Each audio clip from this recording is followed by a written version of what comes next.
ఇర్మియా గ్రంథం 51వ అధ్యాయం 19 నుంచి కొన్ని వచనాలు చదువుకుంటూ వెళ్తున్నాను.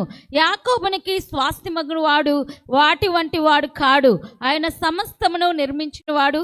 ఇజ్రాయేలు ఆయనకి స్వాస్థ్యముగానున్న గోత్రము, సైన్యములకు అధిపతియగు యెహోవా అని ఆయనకు పేరు. నీవు నాకు గండ్రగొడ్డలు వంటి వాడువు, యుద్ధాయుధము వంటి వాడువు. నీ వలన నేను జనుల్ని విరగ్గొడుచున్నాను, నీ వల్ల నేను రాజ్యములు విరగ్గొడుచున్నాను, నీ వలన గుర్రములు రౌతుల్ని విరగ్గొడుచున్నాను, నీ వల్ల రథములను వాటిని ఎక్కిన వారిని విరగ్గొడుచున్నాను. ప్రియులరా, ఎప్పుడు ఒకేలాగా ఉండదు. సంవత్సరాలు ఎప్పుడు ఒకేలాగా ఉండవు. ఎప్పుడు క్రైస్తవులకి హింసే ఉండదు.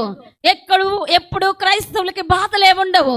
అయితే 2025 సంవత్సరం మాత్రము ప్రతి స్వాస్థ్యమైన తన ఇజ్రాయెల్ ప్రజల్లో దేవుడు అధిపతులుగా లేపబోచున్నాడు.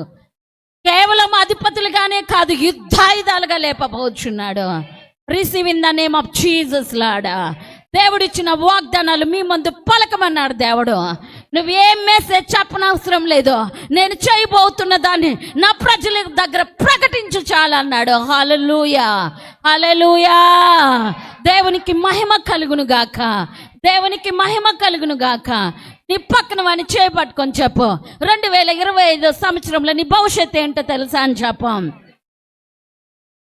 2025 సంవత్సరంలో నువ్వేమిటో తెలుసా నీకని చెప్ప. యెహోవా చేతిలో ఒక గండ్రగొడ్డల వంటి వాడిగా దేవుడు నిన్ను చూస్తున్నాడని చెప్ప.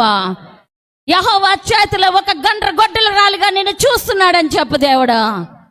2025లో నువ్వు దేవుడి చేతిలో ఒక యుద్ధాయుధం వంటి వాడిగా ఉన్నావని చెప్ప. దేవునికి మహిమ కలుగును గాక.